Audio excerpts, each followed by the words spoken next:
Estamos ao vivo. Atenção, nossos queridos amigos e espectadores do MBL News. Estamos agorinha ao vivo num programa mais do que especial, e bota especial nisso. É uma live que a gente está conseguindo botar com uma produção bem feita, tá? Fizemos uma engenharia aqui muito louca, e estamos aqui com ninguém menos do que o senador Alessandro Vieira. Como eu coloquei no Twitter, um dos poucos homens públicos que as pessoas olham e falam, esse aqui me representa. E de fato o senador Alessandro Vieira, ele vem conseguindo, não só com a atuação dele na CPI, mas também na atuação oposicionista, firme, sem ser aquela oposição também histérica ali no governo federal, marcar uma posição em que ele consegue ser elogiado e ser apoiado por forças do campo da esquerda à direita com a maior naturalidade. Isso tem um baita do mérito hoje em dia, no momento que está muito difícil juntar forças tão distintas para a gente operar, por exemplo, um combate mais duro ao que vem acontecendo, mas, além de tudo, ele também é protagonista nessa CPI, que tá cada hora assim, né? Parece que o buraco, a gente chegou no fundo do poço e o fundo do poço puxa e tem mais coisa. Não existe fundo do poço na CPI. A CPI é um poço sem fundo. E assim, a CPI é o principal instrumento de desconstrução da imagem pública do Bolsonaro. Sim. Ou seja, para além daquilo que vai sair da CPI em termos materiais, de crime ou não, existe uma desconstrução da imagem pública do Bolsonaro que está sendo feita e a gente acompanha.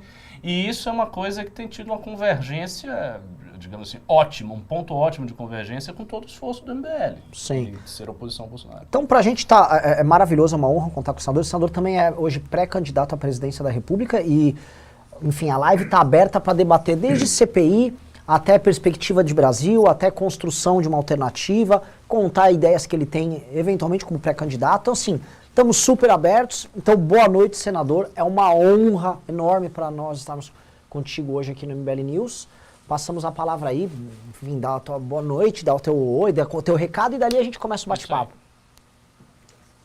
Valeu, boa noite. Um prazer estar falando com vocês, valorizando essa oportunidade e o espaço, né? O MBL, que recebeu muitas críticas por conta do dia 12, mas foi o primeiro movimento que conseguiu colocar tanta gente de lugares diferentes, de partidos diferentes, no mesmo palanque. Foi do PSOL ao DEM com toda elegância. Então, acho que a gente tem muito para aprender com a MBL e para construir juntos, corrigindo rotas, mas construindo juntos. Tem muita coisa boa para fazer. Maravilhoso. E até, senador, a gente pode começar a pegar o gancho até a partir do dia 12. Lembrar que em 2014, nas manifestações que deram início ao impeachment da Dilma Rousseff, teve 1.000 pessoas na Paulista, nas primeiras. Foram 1.000 pessoas. Então, é um processo, porque assim como em 2014 era um processo de construção de uma linguagem, forças políticas diferentes que surgiam no ar, aqui também é uma coisa nova, né? Lembrando que aquela turma que começou em 2014 acabou desembocando hoje em manifestações que estão com o governo Bolsonaro. E o que está surgindo agora novo, o que poderá desembocar? Senador, eu vou começar assim, puxando o papo aqui sobre primeiro o Senado. Acho que em vez de a gente já tratar de CPI, já ir também comentar da tua pré-candidatura, falar sobre a situação do Senado, porque a gente conhece o Arthur Lira, né? A gente vê a situação que está na Câmara dos Deputados, e a gente percebe que dos poderes da República, né, aquele que institucionalmente começou a mostrar uma independência maior e vem fazendo um contrapeso ao que acontece com o Poder Executivo, é o Senado. A gente tomou um susto hoje um pouco com essa postura do Pacheco, de talvez transigir aí com essa ideia dos precatórios, até não sei qual a posição do senador sobre isso, mas o Senado, essa é a primeira pergunta, o Senado pode ser o balanço dentro do jogo republicano, dentro, como o Bolsonaro fala, das 4 linhas do jogo e tal, e como vê a divisão dos poderes ali no Senado, é possível a gente estar resguardado através do Senado, e o Senado ser um instrumento também para a gente se opor a boa parte das maluquices que estão vindo da Câmara? O Senado tem algumas vantagens estratégicas, né? O Senado teve uma renovação de 2/3 em 2018, então a maioria que está ali não está preocupado diretamente com a eleição em 22, e muitos vieram de movimentos de renovação, né? Talvez não tão estruturados, mas você tem uma ideia, 11 senadores nunca tinham ocupado cargo público eletivo, eu sou um deles.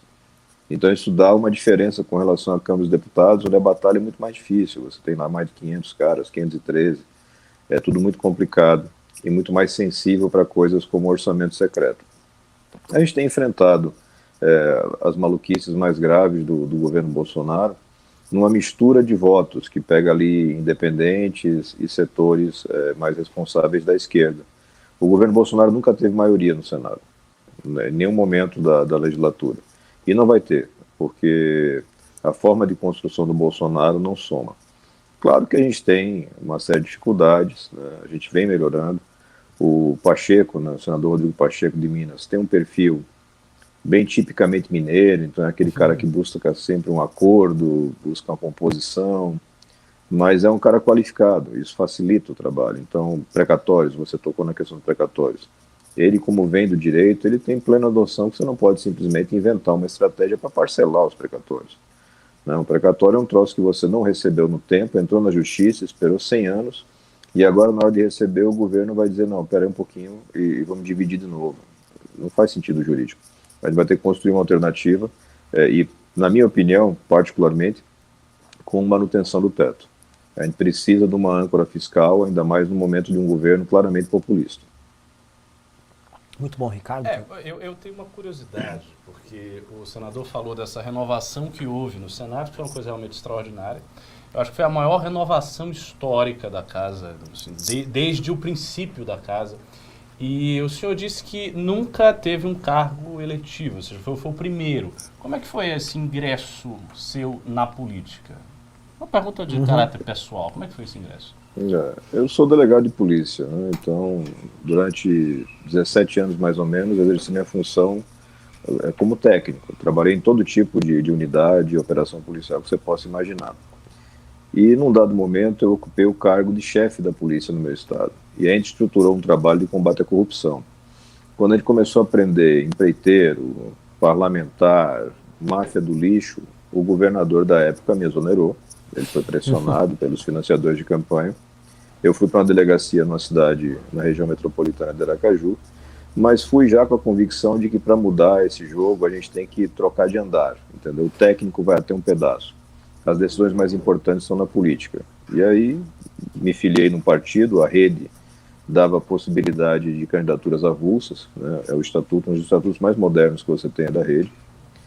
Fiz a campanha gastando 70 e poucos mil reais, 77 mil reais. Enfrentei, dentre outras pessoas, enfrentei o governador que me exonerou, um senador com 24 anos de mandato, o líder do governo Temer, o líder da Universal no meu estado e o presidente estadual do PT. Fui o mais votado, mais bem votado, com a distância larga para o segundo colocado. Então essa é a história. É um cara que entra na política porque entendeu que só muda o jogo ocupando o espaço na política. Olha, um comentário interessante é o seguinte, o que o senador está descrevendo pra gente, até falando em termos, uma coisa que a gente debate muito aqui no MBL, senador, que é, mas no Nordeste ganhar eleições assim com voto de opinião é sempre muito mais difícil. E o senador ganhou, e ganhou aparentemente enfrentando, porque você citou aqui Universal, PT, o governador, um outro senador, né? Foi um páreo duro. Porque existe muita gente... O líder do governo Temer fez a campanha mais rica da história de Sergipe. Nunca se gastou tanto dinheiro na campanha política aqui. Então, e às vezes existe um certo fatalismo, e o próprio discurso de renovação política acaba ficando muito mais circunscrito ao centro-sul do que no Nordeste. Ah, não, no Nordeste não dá. E dá. E dá. Eu sei que assim, hoje o senador Girão vem tendo um papel muito ruim aqui na CP, assim, né, vou até tentar ser polido, mas ele também foi um cara, ele derrotou o Eunício ali, não era uma coisa que era... Ninguém imaginava que ele ia derrotar o Eunício naquela eleição.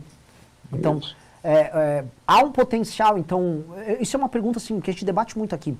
Como o senador vê essa questão Nordeste, voto de opinião, formação de opinião pública, como operar isso, sabendo que o trabalho das oligarquias nos estados do Nordeste costuma ser mais forte e ter uma presença maior do que, por exemplo, a gente que é aqui de São Paulo? Quanto mais pobre o estado, mais fortes são os esquemas de compra de voto. É uma realidade a compra de voto.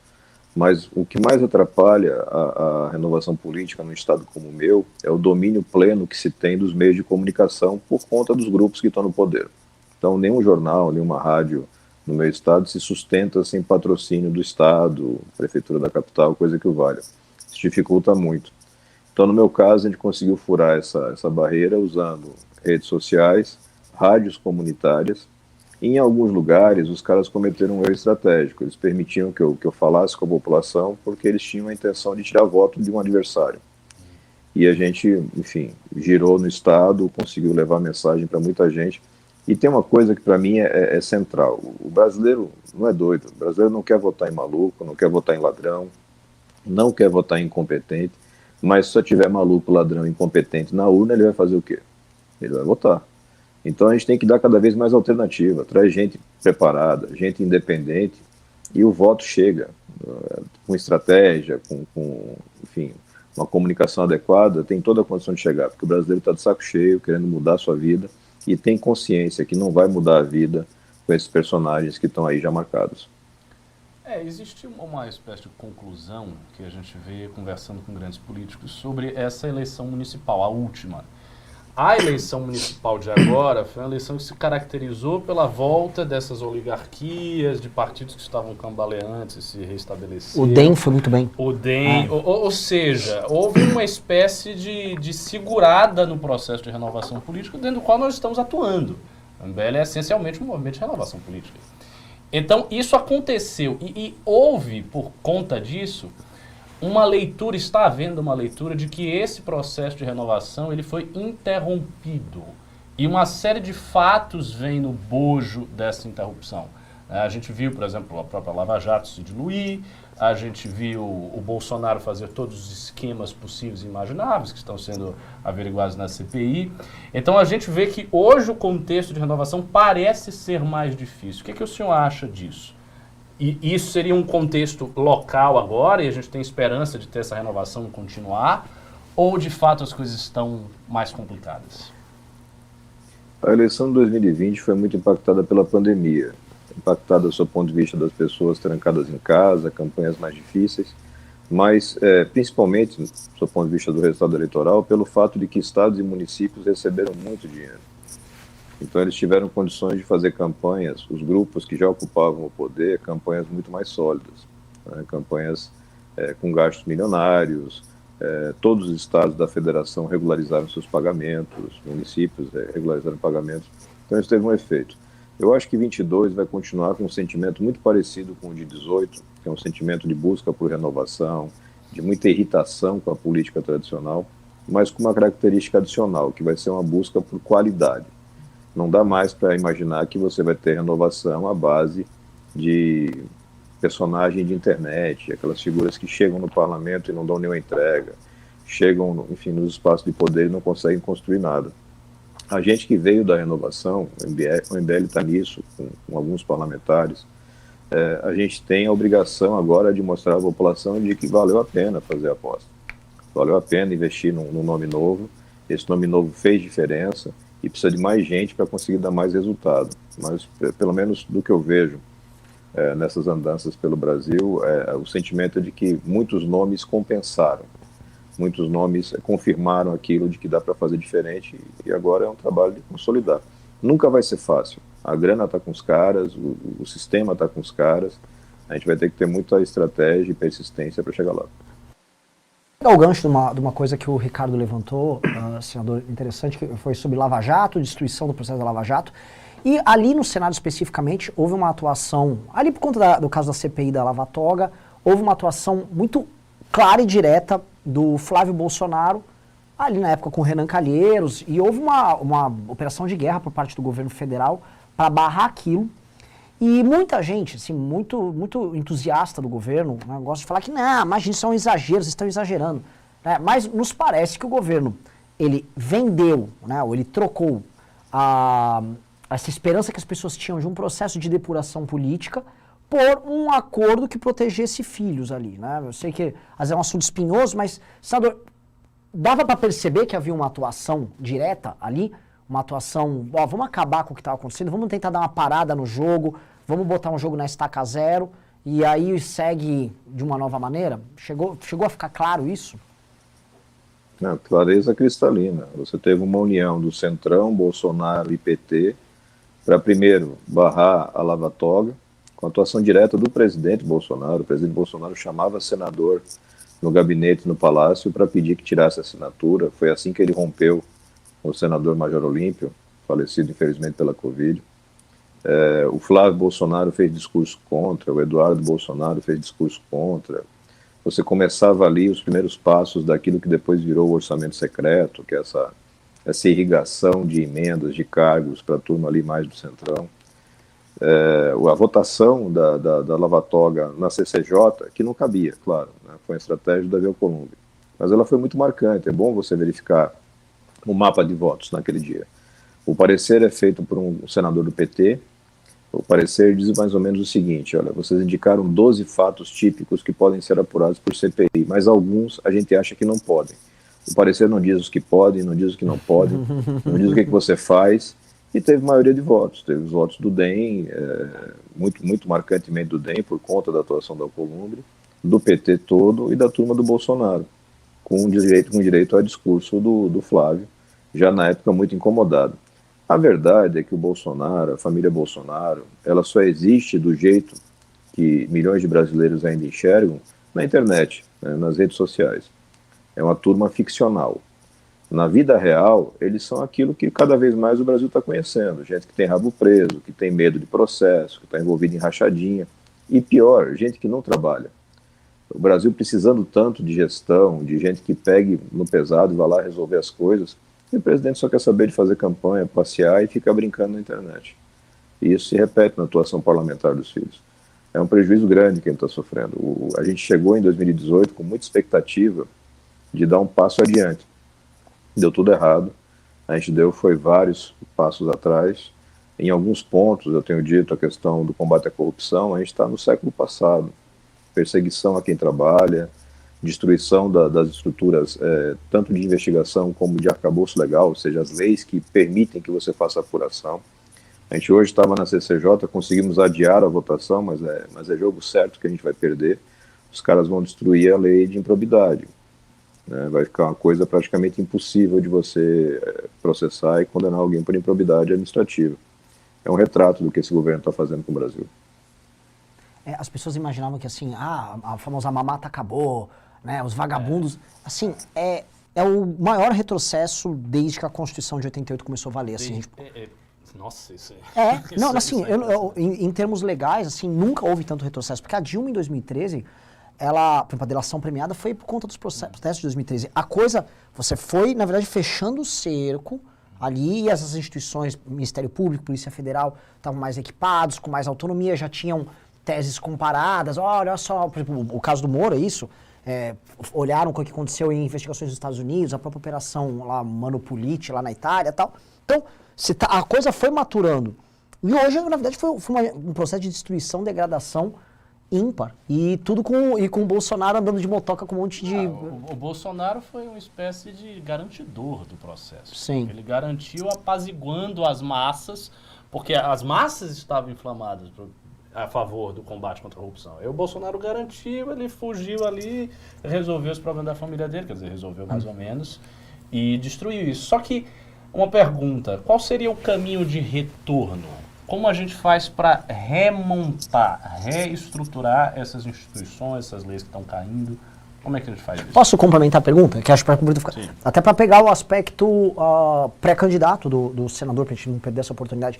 Porque um dos grandes desafios é como retomar esse processo. E assim, a estrutura política do Brasil, em grande medida, a estrutura de administração do Estado brasileiro, em todas as suas instâncias, ela é corrupta, né? Como remontar isso, que é a pergunta do Ricardo, e construir algum tipo de coalizão e governabilidade nisso? Porque é a pergunta, senador, isso não é nenhuma pergunta tipo, um desafio. Eu também faço essa pergunta aqui no MBL, a gente fala... Isso é um tremendo desafio. Tipo, um cara que chegue para moralizar, ele vai acabar despertando ódios e rancores da classe política, que vai se fechar e vai tirar a governabilidade. Se ele não tem governabilidade, ele não consegue ofertar as condições materiais que o povo espera. E aí...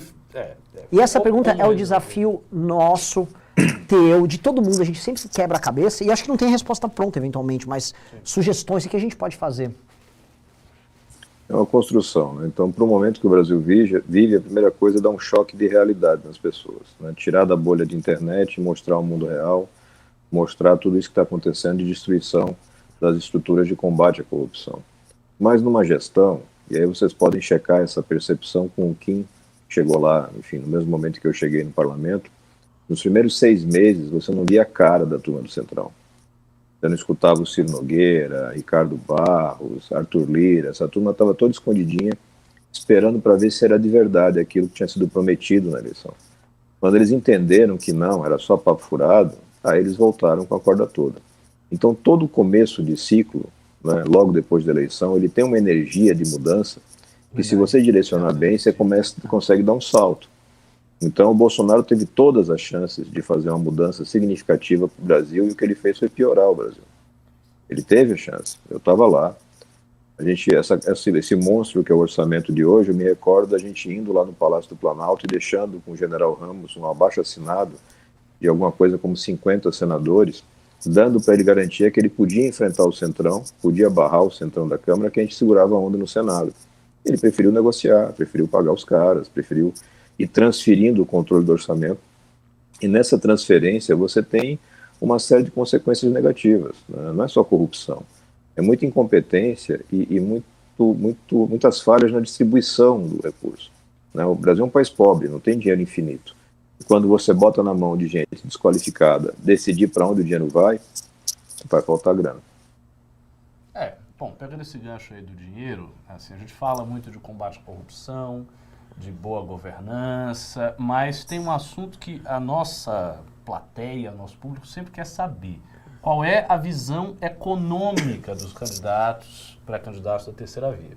Porque, por exemplo, a gente tem o Amoedo é um liberal clássico, a gente já sabe qual é a visão econômica dele, assim, é muito óbvio que é assim. O Moro, que é um cara cogitado para ser pré-candidato, não sabe se vai, se não vai, a gente não tem muita ideia de qual é a visão econômica do Moro, embora tenhamos uma ideia muito clara de qual é a visão dele em relação ao combate à corrupção, é óbvio, mas a visão econômica não. Então a minha pergunta... O Ciro a gente também... O Ciro também não sabe, é bem claro, ele deixa bem claro. Ele tem um projeto nacional desenvolvimentista, com coordenação estratégica do Estado, inspirado por Coreia do Sul. Então, assim, tá claro, ele tem um pacote claro. A minha pergunta é, qual seria o pacote econômico, assim, de uma eventual pré-candidatura a Alessandro Vieira? Assim, o que você pensa em termos de diretriz econômica do Brasil? As primeiras reuniões que a gente está realizando para a montagem de plano de governo são justamente da área de economia. Eu não tenho formação na área de economia, nunca foi uma área de interesse específico, obviamente entendendo a importância, mas ao longo desses anos do mandato a gente está cada vez mais investindo nisso, né? Reforçando a equipe nessa área, mantendo contatos constantes com economistas dos vários perfis, né? Muito mais a questão fiscal do que essa turma desenvolvimentista, mas ouvindo também e respeitando. Eu entendo que quem tem que partir da retomada por parte do Executivo do orçamento, da responsabilidade orçamentária. Eu preciso fazer as coisas encaixarem dentro daquilo que eu tenho de recurso. Não adianta inventar a roda, não adianta querer fazer um programa de mega desenvolvimento coreano dos anos 70 do século passado, no Brasil de hoje, com endividamento elevado e com todo um queijo suíço no nosso orçamento. Então, uma estratégia, e foi uma sugestão do Felipe Salto, do IFE, que eu gostei muito, e a gente está agora tentando aprofundar, é usar um orçamento na medida que você tem em alguns países europeus. É você resgatar o caráter efetivo do plurianual. Eu preciso dar para o mercado, para o Brasil, para a sociedade, uma previsibilidade. Eu não posso, a cada ano, tentar inventar a roda, fazer uma redistribuição de grana. O programa começa num ano, não continua no outro. Tem que ter uma coisa mais organizada. Resgatar o planejamento bem feito, uma estrutura onde você tenha uma mudança e uma redução no médio e longo prazo do perfil da dívida e você consiga liberar potencial para investimento, mas sem romper teto, sem fazer nada mirabolante. Não funciona, a gente já testou isso várias vezes na nossa história, e eu tenho que ter alguma âncora fiscal, porque o Brasil é um país sem credibilidade, e credibilidade é a palavra-chave numa retomada econômica. É uma coisa que a gente está cuidando bastante, eu espero que, enfim, nas próximas semanas a gente tenha algumas coisas já bem organizadas para colocar na roda. Bem legal, bem legal. O Saito que ele citou é um cara assim, mega referência, é um cara que vem sendo mais discutido e debatido. Ele não é daquele mainstream, todo mundo sempre fala, eu vou chamar o Armínio Fraga, vou chamar o Meirelles, né? Só que assim, é um cara que está no presente no debate em redes e tal, de uma forma legal. Ele vem crescendo muito, um outro que era o Pedro Neri, não sei se o senador acompanha ele também, é outro que vem crescendo. Colabora com a gente, acho que praticamente desde o segundo mês do mandato. Muito assim, eu não sou favorável a inventar as coisas, né? A gente chegou aqui no Senado, algumas equipes tinham um perfil muito claro. Então, As equipes do Serra, do Anastasias, são equipes com perfil técnico na área da economia muito boas. Do Aécio, desculpa, perdão pela confusão. Do Tasso. Equipes que têm uma característica, você pode xingar o cara, mas trocar o nome é sacanagem. Equipes que têm essa pegada de economia. A gente aproximou, entendeu, aprendeu, criou relacionamento e passou a ser uma preocupação. Eu sempre digo, eu entrei na política pensando em pautas muito focadas, porque era a minha história de vida, é a minha história de vida. Mas aí você chega aqui e você vê um desastre na educação. O que você faz? Você vai atrás de especialista em educação para botar um projeto, para poder melhorar. Economia da mesma forma. O Paulo Guedes é uma piada. O Paulo Guedes é um animador de torcida para o mercado. Ele entrega quase nada. Eu escuto o Paulo Guedes falar em reforma tributária desde, sei lá, de março de 2019. E até hoje ele não tem um projeto colocado na mesa. Isso prejudica muito. Então, construir bem. O Nery me ajudou. Eu fui relator no Senado do auxílio emergencial. O Nery ajudou muito. Uma cabeça muito boa e que emenda essa questão da responsabilidade fiscal com uma pegada social, porque é um país de miseráveis, mais de 20 milhões de miseráveis.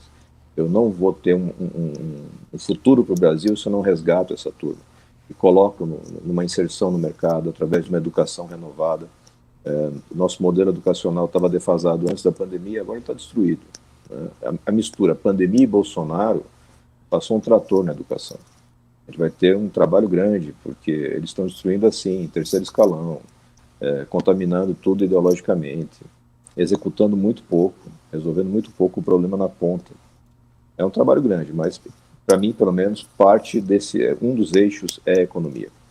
Você tem que estabilizar a economia. E a gente não consegue isso com um cara como o Bolsonaro. Mas, olha, assim, eu vou falar um negócio, senador, assim, desses bate-papos que a gente vem tendo, não só com pré-candidatos, mas com lideranças políticas, é um dos papos mais claros de todos, né? Ele é muito efetivo. Senador vai assim, no ponto ali, não tem entra, e assim, isso é bom, porque às vezes a gente vai fazer uma live e às vezes o papo não engata, não vai. A gente fala um negócio e a coisa fica isso é muito bom. A galera tá gostando aqui no comentário. Estamos com 2.300 pessoas aqui. Pessoal, aliás, pessoal, deem like na live. Estamos com 2.300 pessoas, tem só 1.500 likes na live. E os pimbas, cadê? Não, assim, eu fico constrangido que eu tô com o senador, não posso ficar pedindo essas coisas aqui, né? É senador e delegado. Isso, normalmente no vai programa ficar olhando bravo. Pede de maneira assim, bem ostensiva. A gente mandem então assim, pessoal, tô educado, botei até uma camisa aqui. Por favor, não me faça ter que pagar mico aqui na frente do senador, por favor. Delegado, senador delegado, tem que ser bem rigoroso aqui. Voltando aqui para... Eu tenho curiosidade, vou aproveitar por a favor. última resposta dele. O senhor falou do contágio ideológico que está acontecendo. Eu ia entrar nisso. Vai, agora não vai você. Vamos lá.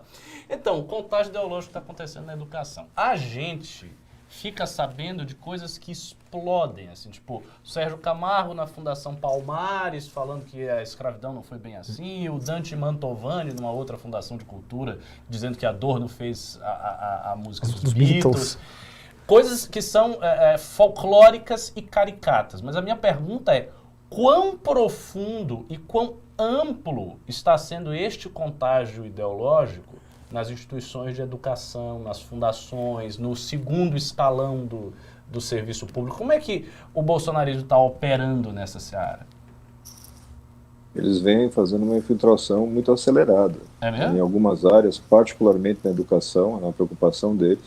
Eles realmente acreditam naquelas coisas conspiratórias de que a gente vive uma guerra global contra o comunismo e que eles precisam fazer uma linha de defesa da família tradicional brasileira, coisa que o valha. E assim, tem dois problemas nisso. Primeiro que é uma loucura, que nada disso existe, entendeu? Não tem conspiração comunista no mundo, isso é um papo dos anos 50, do século passado, entendeu? Não faz o menor sentido. E segundo que eles têm uma incompetência crônica, eles não conseguem entregar serviço. Então a gente chega na pandemia, a gente sai da pandemia e o aluno da escola pública e os professores continuam sem acesso à internet. O Congresso vai lá, aprova uma lei. O Bolsonaro veta. O Congresso derruba o veto. O Bolsonaro vai para o Supremo contra a lei. O Supremo nega o que o Bolsonaro quer fazer. Aí ele entra com a MP para retardar o acesso. Quer dizer, o que ele quer fazer é incompreensível para uma pessoa normal. Qualquer pessoa normal olha para o nosso cenário e diz, poxa, eu preciso de educação o mais rápido possível, porque essa turma que saiu da escola agora Então, as pesquisas no estado de São Paulo, por exemplo, apontam que 30% dos adolescentes largaram o ensino médio na pandemia. E eles não vão voltar se não tiver incentivo. Se não tiver busca ativa, inclusive com incentivo financeiro, se você não viabilizar um formato de educação que seja mais inclusivo, e o digital, não tem como fugir disso, a gente tem que colocar o digital. Então, é um governo muito incompetente, mas que tem uma estratégia louca, mas tem uma estratégia. É guerra cultural, é infiltração da parte de educação, cidadania, você tenta muito colocar essa coisa, e o que é muito perigoso, uma tentativa de contágio antidemocrático nas Forças Armadas. Né? Ele faz um esforço deliberado, não tem sucesso até o momento. Você tem, claro, sempre vai ter personagens radicais, mas tanto polícias quanto Forças Armadas se mantêm longe, até o momento, dessa coisa mais grave, mais aguda do contágio. Mas é a lógica do Bolsonaro. O Bolsonaro é um cara que não vai conseguir dar resultado nenhum, porque ele não sabe como, não tem competência para fazer, então ele precisa destruir tudo que está aí para botar a culpa no sistema.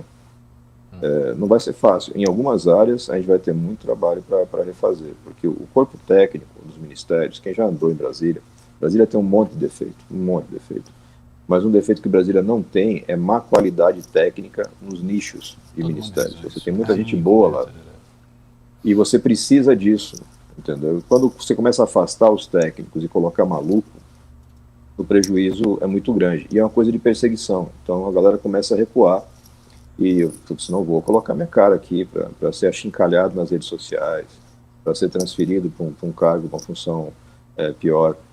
Vai dar trabalho, mas nada disso é sem remédio, dá para resolver isso. Tem um remédio chamado voto, que é milagroso.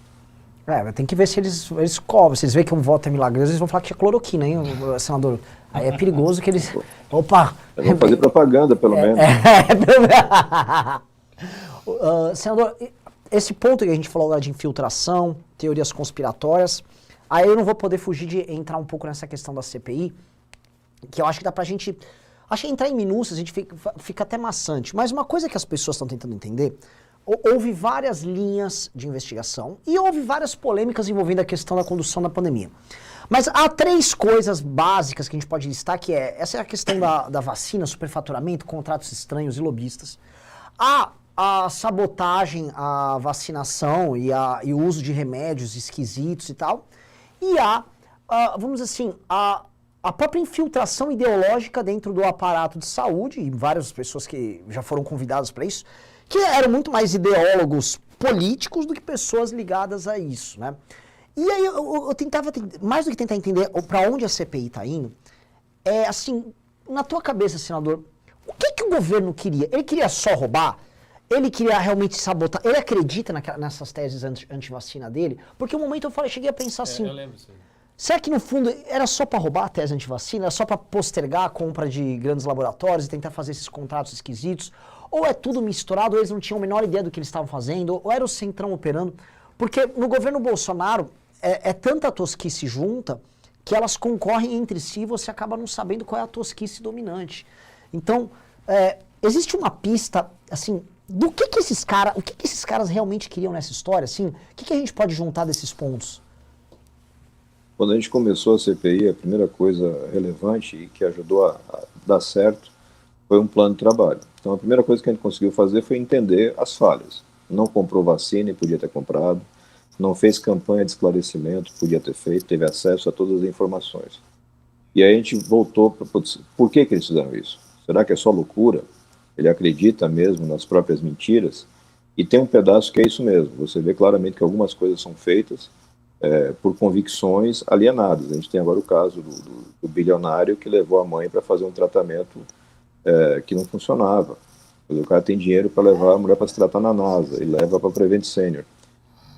Um cara desse não está querendo ganhar dinheiro, ele acredita na parada e se prejudica com isso.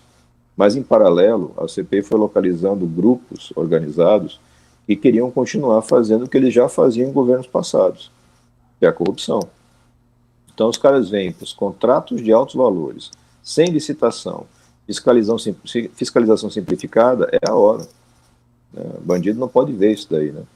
Ele vai e corre para tentar aplicar os seus esquemas tradicionais. E algumas coisas para eles deram errado, graças a Deus, para o Brasil. Eles não conseguiram executar praticamente nada do ponto de vista de contratação de alto alcance. Eles prepararam várias coisas, eles esbarraram em coisas como os irmãos Miranda, né, que é aquele imprevisível que às vezes ajuda. E a CPI chegou muito rápido e começou. Era uma discussão que se fazia. Não, deixa para fazer a CPI depois que acabar a pandemia. Ninguém sabe quando é que vai acabar a pandemia. Vou esperar morrer todo mundo. Então essa CPI tem uma característica que é meio de fazer autópsia em zumbi, entendeu? O corpo ainda está andando e a gente está ali abrindo para tentar entender o que tem dentro. É uma novela, é difícil, mas muita coisa importante está sendo provada. Especialmente isso. Uma parte dos brasileiros que morreram, uma parte dos brasileiros que adoeceram, isso aconteceu por conta da ineficiência e incompetência do governo, especialmente do presidente da República, Jair Bolsonaro. São fatos. Ele tem que ser responsabilizado por isso. Nada é mais grave do que você jogar fora a saúde dos brasileiros. Posso emendar? Só mais aqui, eu já passo para o Ricardo. Assim, me parecia muito conveniente o discurso anti-vacina e o discurso de tratamento precoce para ajudar a postergar a compra de vacinas e esses grupos, vamos dizer, que já estavam incrustados, às vezes dentro do próprio Ministério da Saúde ali, grupos, vem dos governos anteriores, poderem fazer essas operações. E a coisa começa a ficar muito estranha quando a gente vê lobista, amigo de filho do presidente. Será que tem método nessa loucura? Tem método tanto para desinformar e levar a sua loucura para outros, como tem método para roubar também.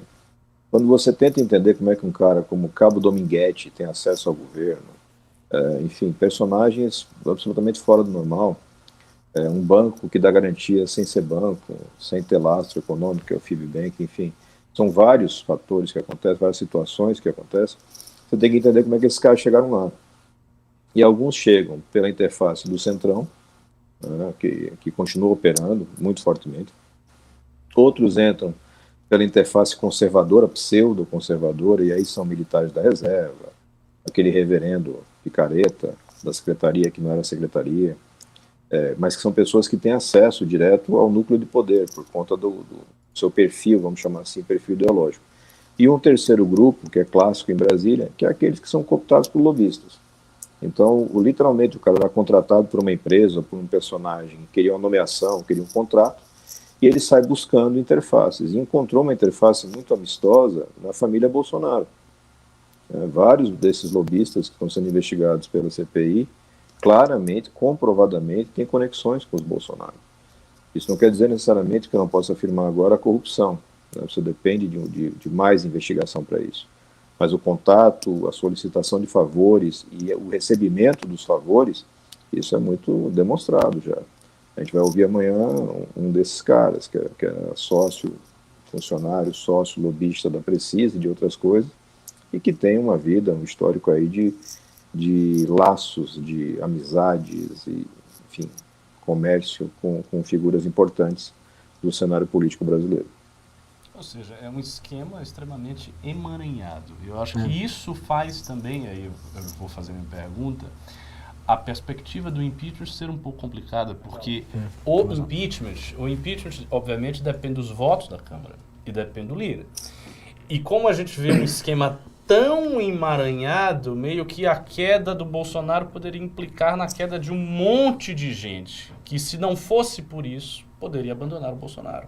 Como é que o senhor avalia a perspectiva do impeachment, o andamento desse processo ali dentro? O impeachment tem condições técnicas para acontecer, mas hoje não tem condições políticas. É um cenário que pode mudar rapidamente. A gente pode ter um agravamento e deve ter um agravamento da crise econômica e social. Os fatos que são identificados pela CPI vão ter bastante publicidade. Isso pode pressionar o Arthur Lira e tudo mais. Mas você colocou um ponto que é essencial. Quando você tenta entender por que a Lava Jato, numa hora, passou a ter todo mundo contra, né? Gente que votava a favor passou a votar contra, político que falava a favor passou a falar contra. O que aconteceu? E é simples, você chegou tão alto que começou a envolver tanta gente que ficou impossível você concluir. O sistema se reorganizou e reagiu. Nessa situação do Bolsonaro, e ele é réu confesso nesse aspecto, ele é o centrão. Ele é um cara que foi do Centrão 30 anos no parlamento. Ele disse isso. É um cara que disse, eu sou Centrão. é um cara que traz todo o capoeira, entendeu? Ele tem essa coisa da rachadinha que precisa ser investigada. Você tem essa questão muito clara de enfim, envolvimento com coisas desse baixo clero típico aqui do parlamento em Brasília. E isso contamina a gestão dele, né? Prejudica a gestão dele, mas gera um vínculo de lealdade entre eles, né? De que se cair um, cai todo mundo. Se a gente pegar o lobista A vai abrir o caderninho e vai sair falando fulano, ciclano, beltrano, enfim, essas coisas todas. Assim, essas amarrações são complicadas, né? É um negócio...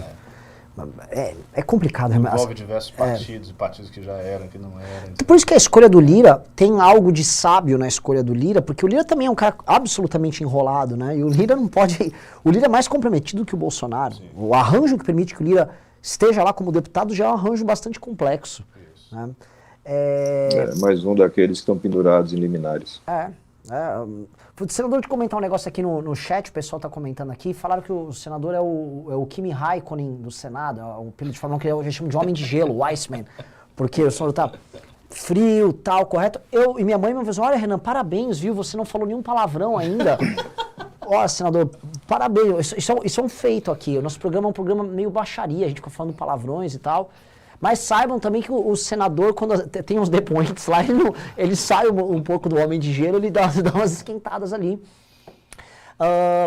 Continuando aqui um pouco nesse desenho, né, crise de governo Bolsonaro e CPI, né? Quando a gente tinha aqui é uma pergunta mais de feeling político de sociedade, como a sociedade brasileira se comporta. Quando havia o impeachment da Dilma Rousseff, havia, além de uma rejeição ao governo dela, havia um medo do que ela poderia fazer e uma perspectiva, vamos dizer assim, um arco-íris, né, que leva no pote de ouro no final, né? Uma vitória no final do caminho, que as coisas iriam melhorar se tirasse o PT de lá. As pessoas também estavam num clima animado, porque a Lava Jato trazia de, nossa, finalmente estamos prendendo os ladrões, finalmente está se fazendo justiça. Vamos passar o sistema limpo.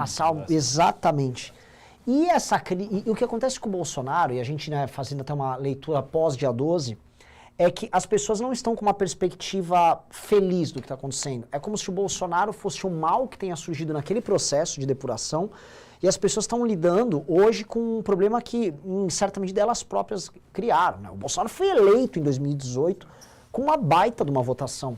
É como se as pessoas tivessem que lidar, o que eu fiz também? É uma ressaca. Parece aquela ressaca que foi pra bebedeira, acordar no dia assim, o que eu fiz? E a própria crença de renovação de todo o sistema, ela é afetada por isso, porque Sim. Parece que ao tentar renovar o sistema, o que foi feito foi que o sistema ficou mais forte, que os problemas de corrupção se agravaram, que os problemas econômicos do Brasil continuam se agravando, ou seja, foi uma espécie de banho de água fria em todo mundo, de água gelada. Sim. Eu acho que isso afeta a presença das pessoas na rua, a movimentação da sociedade civil para lutar contra isso. E aí a pergunta, senador, em cima desse ponto é, o que a gente pode, não tanto falando em impeachment, né, mas o que tem de bom, aí entrando na tua questão da tua pré-candidatura, mas o que tem de bom para a gente sugerir para as pessoas daqui em diante? Porque a situação, assim, o que a gente sente é uma tristeza e uma desilusão por parte do cidadão comum. Só que ele não tem ideia, assim, né, tem apagão previsto até para o mês que vem. Né, talvez o que está ruim pode ficar muito pior. O que o senador vê nessas avaliações, nas suas viagens pelo Brasil, tem jeito da gente amarrar uma saída disso? O que pode ser o pote de ouro ali no final do arco-íris? Eu acho que passa muito por você mostrar para as pessoas que dá para ser diferente, dá para fazer diferente. Você tem condições de fazer. Né? Você tem espalhados pelo Brasil exemplos de sucesso em várias áreas. Eu tenho no estado do Ceará, por exemplo, um case de sucesso na educação, Piauí também. Estou falando dos estados pobres. Como é que funcionou lá, eu não consigo fazer funcionar nos outros lugares. Você tem pontos, interior de São Paulo e tudo mais, segurança funciona muito bem. Você vai migrando e procurando, tem muita coisa boa que funciona dentro do Brasil e fora. E aí você tem que mostrar para as pessoas que a gente pode ter essa realidade. A gente tem direito, a gente não está condenado a ser governado por bandido a vida inteira. Não está no contrato. Você é brasileiro? Vai ser governado por bandido. Não está. A gente tem que ter a possibilidade de mudar isso. E para mudar, é cada vez mais gente independente, mais gente qualificada. Porque se você chega no jogo independente e preparado para jogar, você consegue fazer gol, você consegue fazer a diferença. Se você chega lá, enfim, como dizem lá no meu Sergipe, com a cara para cima, sem saber o que você vai fazer ali, sentar na cadeirinha ali e ficar esperando para entender o negócio, o trem vai passar. Então, acho que dá para mostrar a diferença. E essa diferença, e se teve uma coisa que a Lava Jato, e não é diretamente a Lava Jato, mas é aquele entorno da Lava Jato errou, foi em permitir que as pessoas tentassem colocar um rótulo ideológico na corrupção. Corrupção não tem ideologia, corrupção é um comportamento humano que prolifera, que aumenta, quando você não tem controle. Em qualquer lugar do mundo. O brasileiro não é mais ou menos honesto que o japonês. A diferença é que lá da cadeia aqui não dá. Aqui dá medalha. Você vai ver a lista dos premiados nos últimos 2 anos e pouco do Bolsonaro, você vai ter surpresas. Tem cada figura inacreditável. Então a gente tem que mudar isso. Dá para mudar? Dá. Vai ser fácil? Não vai. Não vai ser fácil. Está todo mundo de saco cheio, pouca paciência para ouvir política, pouca paciência para falar. E essa parte das redes sociais agrava porque ela inflama o tempo inteiro. Ela cria um barulho insuportável e aí a gente para de prestar atenção. Né? É meio que aquele filme quando está bomba, bomba, bomba, você para, você não está entendendo mais nada e você desliga a cabeça. A política hoje está funcionando assim. Fica o Lula de um lado, o Bolsonaro do outro, um barulho infernal causado pelos dois lados, com muita fake news dos dois lados, e o cidadão ali no meio, coitado, saco cheio, esperando esse negócio passar. Mas só vai passar se a gente tomar o controle. A gente tem que tomar o controle desse processo. E o que eu estou tentando fazer é colaborar nisso. Eu acho que eu tenho uma responsabilidade nesse sentido, que Sergipe me deu, e que, mais até do que isso, eu tenho com a minha família. Eu não vou chegar em casa e dizer que eu não tentei fazer o que dá para fazer. Eu vou fazer tudo que der. Se não conseguir resolver, paciência. Ninguém é herói, ninguém é salvador da pátria, mas tentar fazer, a gente vai. Acho que a gente podia ler uns pimbas, uns bons pimbas aí, tem umas perguntas legais. O senador topa responder umas perguntas que o pessoal manda aqui? Vem de tudo. Estou à disposição. Mas a gente pega, a gente separa as perguntas legais. Por exemplo, a Eva Lesnor falou, a live mais educadinha que assisti até hoje, kkk. Ela tá tirando sarro da gente, senador, porque... parabéns pela lucidez, senador. O Brasil está carente disso. Pé no chão e sensatez para trabalhar de verdade em prol da nação. A Eva já tá campanha Alessandro 22. Tem uma galera aqui, aliás. Produção, quer ler uns dois, mais ou menos duas, 3 perguntas? Senador, uma pergunta. Não me passaram quanto tempo o senador pode ficar aqui na live, tá? A gente vai para bater 1 hora. Você me fala qual é o teu horário aí também pra gente... Às vezes a gente vai puxando, vai estendendo aí. Não, 1 hora a gente consegue tranquilo. Perfeito. Mais que isso, porque aqui tem agenda, uma característica também de Brasília. Brasília o povo trabalha de noite. Demora para começar o dia, mas para acabar também é um inferno. Então, a gente acaba aqui e já começa outra reunião. Então, não, deixa assim, temos mais aqui 10 minutos, 10, 12 minutos. Os pimbinhas isso aí. Localizados. Vamos jogando pergunta da galera aqui. Vai ser difícil achar pimba ruim aqui, porque só tem pimba falando bem do senador. O Bruno Santos mandou 27,90. Sou fã, Sergipe bem representado no Senado. O Montenegro só mandou R$10. O Brasil tem problemas no fundamento, uma justiça ineficiente com privilégios pornográficos. A corrupção é generalizada, a lerdeza da justiça é sinônimo de impunidade. Posso falar? Teve uns superchats aqui que tem pergunta. O último mandou, o Daniel Caetano mandou um interessante aqui. Pode ler. O Daniel Caetano mandou 11. Existe investigação sobre o atraso na assinatura desse contrato? A resposta da Fiocruz para o TCU sobre o contrato da AstraZeneca foi insuficiente. As doses fazem falta na vacinação dos adolescentes. A gente tem um problema ali que a gente não conseguiu definir ainda, se foi uma falha na escolha do fornecedor. E se enrolou, né? A AstraZeneca teve muito problema na Europa. Não na qualidade, a qualidade é muito boa, mas no volume de entregas. Não ficou claro ainda.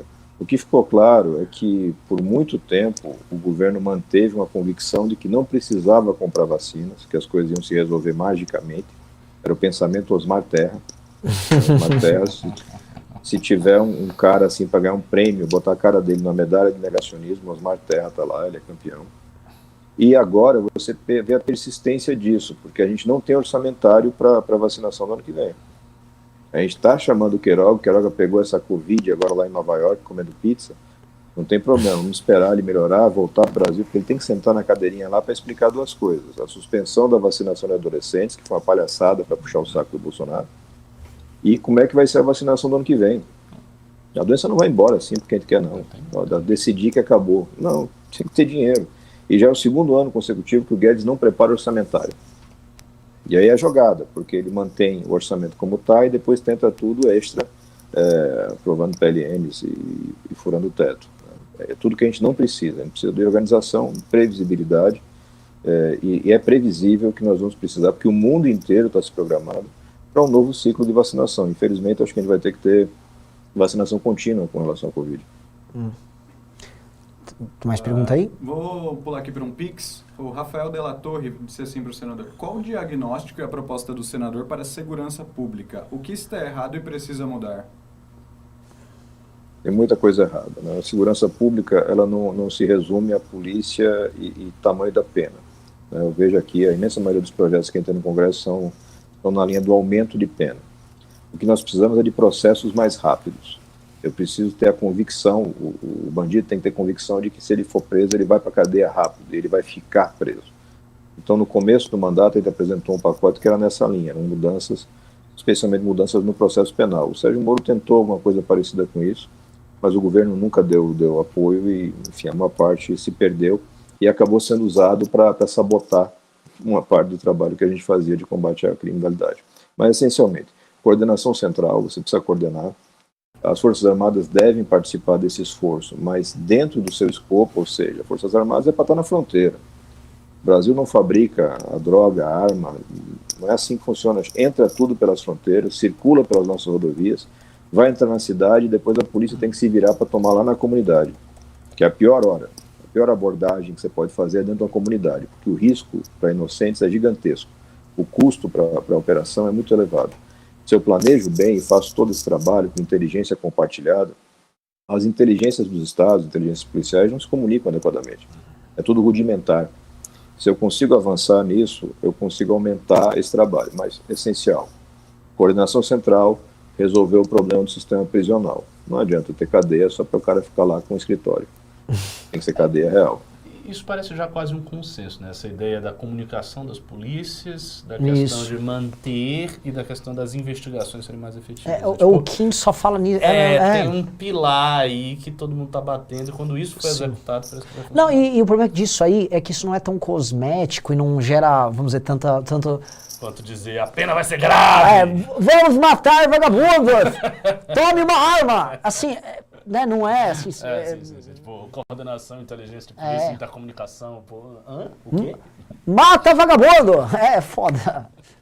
Falou Falei o primeiro, hein? Palavrão, É verdade. Você Desculpa, senador. Quase. Tá quase. Só para manter a tradição. Tradição é importante. O Marcelo de Souza mandou 20 aqui. Que tipo de responsabilização podemos esperar que o Bolsonaro sofra após a emissão do relatório da CPI, agora que o impeachment está quase descartado pelas questões políticas? O que acontece? A gente vai ter um relatório que seguramente vai indiciar o Bolsonaro por crime comum, crime de responsabilidade e crime contra a humanidade. Isso quem está dizendo é o grupo de juristas que foi coordenado pelo Miguel Reale Júnior. Impeachment depende de vontade política na Câmara dos Deputados, mas o crime comum, ainda que ele dependa no primeiro momento do Augusto Aras, a gente vem trabalhando numa tese que é de um troço que no direito se chama notícia-crime subsidiária da pública. Vou tentar explicar bem rápido. Na legislação tem algumas ações criminais que só quem pode entrar é o Ministério Público. Mas se o Ministério Público não entra num determinado prazo, a vítima pode entrar, ou seu representante. A gente está falando de milhões de brasileiros que foram vítimas. Então, se o Augusto Aras sentar no processo, que é o que ele faz normalmente, o Augusto Aras conseguiu, tem 11 ministros, ele já recebeu reclamação de 6 ou 7, por falta de manifestação. Você imagina, para alguém reclamar de alguém aqui nessa cúpula de poder é difícil. A maioria já reclamou dele. Se ele sentar no processo, a gente vai testar esse mecanismo, de fazer diretamente a denúncia junto ao Supremo, para que o Supremo processe por crime comum o presidente Bolsonaro. O que não dá para ficar parado esperando as coisas acontecerem. E a responsabilização principal, na real, que eu imagino que a gente vai ter, é na urna. É com as pessoas enxergando o Bolsonaro de verdade, esquecendo esse mito criado na internet, que só existe na internet, e vendo o cara como ele é de verdade. Vendo o cara como ele é de verdade, ninguém vota nele não. Isso é verdade, né? O Bolsonaro ele é um personagem vendido, né? Construído em rede social. E, putz, a gente estaria em teses loucas que a gente tem aqui, senador. Um dia eu vou chamar uma live, se o senador gostou daqui, vai ser chamado para outras. Aqui a gente vai entrando nas nossas viagens aqui, filosóficas aqui sobre essas coisas. Tem mais perguntas aí, Vitor? Tem bastante. Eu vou continuar aqui então. O Vitor aqui Tem mandou mais 3 minutos, R$5. 3, 4 minutos. Existe aqui. alguma possibilidade de uma candidatura Alessandro Vieira mais Sérgio Moro? Olha, eu sou um admirador da trajetória do Moro, certo? Acho que ele cometeu alguns erros na condução política, vamos chamar assim, né? Quando o cara larga a magistratura para ser ministro do Bolsonaro, ele claramente não sabia onde é que ele estava se metendo. Mas é um cara que está fora da política, um cara que não está afiliado em partido, é difícil você falar. Mas acho que ele tem uma contribuição para dar nesse processo e acho que ele tem uma história que é muito importante. Depois que passar essa maré de revisionismo, acho que a gente vai poder parar e reconhecer mais o que foi feito. Porque essa tentativa de fazer a gente esquecer as malas de dinheiro, os bilhões que foram roubados e devolvidos e as confissões, só porque alguém num gabinete decidiu que era suspeito, não vai rolar. O Brasil não vai esquecer do que aconteceu. E o Leandro O, ele mandou 80 aqui, mas ele só agradeceu mesmo. Ó, prezado senador, obrigado de coração pelo excelente trabalho na CPI. Estamos no momento mais triste e desesperançoso de nossas vidas. A perspectiva de uma terceira via devolve um pouco de esperança de um futuro para o nosso país. Deixa eu achar mais um pimba aqui. Aqui, ó, o Rafael Barlatti mandou: senador, é verdade que além da alta demanda de cloroquina e remédio de verme, também tivemos um gigantesco aumento de chapéu de alumínio no Congresso Nacional? Cada dia que vejo a CPI, tenho certeza que abriram as portas do Pinel e alguns senadores foram parar lá. Acho que ali você tem uma representação bem clara de como é que está a sociedade, né? A sociedade tem esses 10% de radicais que passaram do limite da sanidade, enlouqueceram. Eu tenho falado nesses últimos 2 dias que o Bolsonaro tem tipo um toque do Midas invertido, né? O Midas tocava e virava ouro, o Bolsonaro toca, o cara fica maluco. Caras que têm trajetória, entendeu? Que não nasceram hoje, e você vê o cara falando absurdos e repetindo absurdos, né? Eu estou processando no Conselho de Ética o Heinz, que é um cara que eu gosto, que me dou bem com ele, mas que fala fake news 24 horas por dia. E não dá para você permitir que dinheiro público seja gasto para um cara ficar falando mentira na rede social, na TV, né? Complicado, mas eu ainda insisto que tem esperança, dá para melhorar isso daí. Vai ser fácil, mas ele vai conseguir. Não, realmente, não, assim, tá bem louco. E tem vários ali que compraram o discurso só pra ganhar like, né? Tô esquecendo agora aquele do DEM, que era o Marcos Rogério. Sim. Era amigo nosso, o Marcos Rogério. Eu lembro, ele foi até pra Congresso. Já foi em congresso do MBL, o Marcos Rogério. E sim, senador, eu pedi desculpas aqui. O MBL, ajudou o Heinz, ajudou o Marcos Rogério, ajudou o Girão. Não, vamos tirar os corruptos que estão lá. Assim, nós também temos uma nossa pequena cota aqui olha, complicado. Senador, olha, quiser mandar um recado, o pessoal adorou a live, adorou mesmo. Tem até, assim, pessoas chamando de bonitão aqui, assim, o público ficou animado. Eu gostei muito da live, novamente. A gente costuma ter convidados, quando a gente traz aqui, o papo fica engessado, e foi nada engessado. Foi um dos bate-papos mais claros que a gente teve aqui, foi muito cristalino o bate-papo, pra gente é muito bom, o público gostou demais. Então já fica assim, fica convite para outras vezes, pra gente seria super legal, tá super aberto aqui. Inclusive conte conosco para divulgar materiais, a gente está procurando lideranças que possam trazer uma esperança nessa questão da terceira via. O senador é um nome claro nisso e vai ter nosso apoio nisso, isso já podemos colocar de forma bem clara e bem aberta. E também está convidado para vir no Congresso do MBL, vamos ter grandes eventos, vai ser um evento bem legal, bem bacana. E, enfim, peço para deixar uma palavra aí para a galera, o último recado aqui. Não, agradecer o espaço, foi uma conversa muito boa. Acho que vocês exercem um papel, e eu já tive a oportunidade de falar isso diretamente, né? Quem melhor comunica a política para jovem é o MBL, e já tem algum tempo que vocês conseguem isso, e estão conseguindo fazer isso com uma mudança de perfil, entendeu? Entendendo o que fizeram, onde erraram, com uma disponibilidade gigante de trabalhar. Não é qualquer um que coloca no mesmo palanque Joyce Hasselmann, Isa Pena, João Dória e Ciro Gomes, entendeu? E não caiu o palanque. Então, além de tudo, vocês conseguiram garantir a estabilidade do negócio. Então, de parabéns, e a gente está aqui para construir junto, né? Cada um fazendo o seu pedacinho. É a esperança que a gente tem de ter um Brasil do jeito que a gente sonha. A gente merece mais do que a gente tem. E a gente pode fazer mais. Maravilhoso. Senador, muito obrigado. O programa vai continuar aqui, pessoal. A gente vai tratando dos outros temas. Senador. A gritar, xingar, aí aqui os vou botar uma camisa, botar uma camiseta aqui e já voltar com os xingos aqui com o público. Senador, valeu. Boa noite. Bom trabalho aí, que eu sei que à noite continue aí com o trabalho aí em Brasília. Um abraço. Bela entrevista, hein? Bela entrevista. Ó, posso falar? Assim, eu gostei muito. Bate-papo franco, reto, E o público direto. amou. Eu tô vendo. O público tá derretidíssimo. Assim, digite 1 se vocês estão derretidos pelo senador Alessandro Vieira. Digite 2 se vocês gostaram. Digite 3 se... eu tô indiferente. Tô indiferente. Tanto faz. Né? Mas assim, o pessoal gostou e teve uma coisa que foi muito...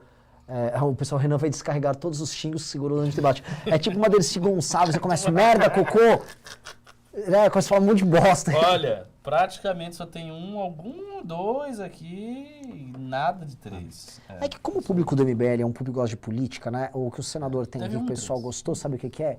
Rigor. Isso. Então, assim... Exatamente. Ele vai direto no ponto, é claro, não enrola, não tem salamalix. As pessoas gostam disso. E tem uma coisa também, que eu acho que é algo que favorece eleitoralmente esse tipo de perfil. Assim como o perfil do Moro também, que é um pouco assim. O Bolsonaro não é nada assim. Sim. O Bolsonaro é um verborrágico. Né? Ele fala muito, promete muita coisa, tem aquele jeito pseudo-espontâneo de parecer. Então, quando você vem com um cara sóbrio, claro, técnico, o caminho é esse, você faz isso e é assim, e tem equipe, eu acho que isso dá um contraste grande com o que tem. Sim, eu também achei... Tem olha, um potencial eu gostei, gostei. E, de fato, entra aquela coisa que é uma coisa que falam da Moe também. Ah, mas, e carisma, não sei o quê. Vejam só, o Daciolo tinha carisma? O que é esse carisma que vocês tanto falam? Porque... Tem o nicho do cara verborrágico, o nicho do cara caridoso, bonachão aí que o Lula tá vendendo, já tá ocupado. O Calil tem ele. Mas assim, de certa forma já tem 2 caras ocupando esse espaço. Nós temos carismáticos demais. Já tá com muito carisma, né? Enfim, e um ponto que eu acho que foi bem legal, e acho que é um ponto pra gente colocar, é entender assim, a CPI não está pra brincadeira, né? E acho que é o que a gente pode continuar o programa aqui, é um pouco nisso. Ele tocou em 3 coisas, crime comum, crime de responsabilidade, crime contra a humanidade, e disse que vai ter, e que no final vai ser... O que assim, o fato é, não se volta atrás em denúncia, né? A bala, quando você solta no revólver, a bala, né, a palavra dita e a bala, a flecha, é uma flecha lançada, a coisa foi. O que eu quero dizer? Não vai dar para ter muito acordão para segurar certos tipos de coisa e certos tipos de crime. Né? Porque tá comentando hoje, tá? Hoje comentaram uma coisa que a gente já vem falando no programa várias vezes. Eu já falei com você disso no programa e já cheguei também nos programas com o Liberaldo e com o Bisotto a tratar disso também. Que é, pro Centrão e pros partidos de centro, o impeachment, especialmente o impeachment em que você não consegue negociar com o vice, que é o Mourão, ele fica meio complicado porque eles estão ganhando com o governo Bolsonaro. Estão ganhando e estão comprometidos. Isso. E assim, a melhor coisa seria tornar o Bolsonaro, na cabeça deles, inelegível. Então o Bolsonaro não disputa eleição, eles se servem do governo Bolsonaro até onde der. Aí depois eles apoiam uma candidatura e o Lula não tem aquele jogo fácil de ter o Bolsonaro direto. Seria para esses caras, vamos dizer assim, o jogo mais claro, o jogo mais óbvio. Parece, né? de fato. Agora sim, esse jogo combinado só faria sentido para o Bolsonaro se ele... Se tivesse uma segurança proteção. de que ele não vai ser devorado no final. É isso, tipo, me deixem aqui, faz o jogo combinado, se divirtam, roubem e proteja a mim e a minha família no final. E aí vocês seguram tudo. Que eu acho muito difícil, assim, garantir isso. Eu também acho. Não, eu acho que isso não é garantido, porque assim, isso depende de confiança, que é uma moeda de troca que Bolsonaro não tem. Porque Bolsonaro é um traidor. E você sabe o que acontece geralmente com traidores no final da história. Os traidores são traídos. Então ele pode até fazer esse tipo de costura, mas no final, quando ele não tiver mais o poder, não tiver mais a caneta, quem segura? Sim. Quem garante? Nada garante. Eles podem ir com tudo. Aí o cara vai dizer o quê? Porra, mas eu fiz aqui um acordo, que era pra deixar vocês roubarem. Vocês roubaram lá, pô. Pô, vocês roubaram, agora vai fazer isso comigo? Imagina ele vindo em público, eu deixei eles roubarem lá. E o sistema roubou, combinei, fiz meu... E aí rouba lá e não salva o meu filho, porra! É osso, né? Então, eu não sei, eu acho que a coisa assim, a gente tá vivendo um equilíbrio completamente instável. E a única coisa que fica é uma desesperança do próprio eleitor. E o problema dessa tese, né, acho que o problema dessa estratégia, Ricardo, é que ela só não conta com o eleitor nessa história. Não conta com o eleitor. Não conta com o eleitor. Né? Mas o eleitor, assim, também, a própria terceira via tem uma dificuldade enorme de se viabilizar eleitoralmente. Assim, a gente está vendo movimentos, ensaios, gente saindo, tem o próprio Alessandro que a gente estava aqui, até, mas a gente não está vendo o reflexo disso ainda em pesquisa, não. Tudo bem que as pessoas, enfim, comentam, né? Tá muito tardio, quer dizer, tá muito tardio, tá muito antecipado, a eleição é próximo ano, é lá para outubro, próximo ano. Então pode ser que o jogo mude muito.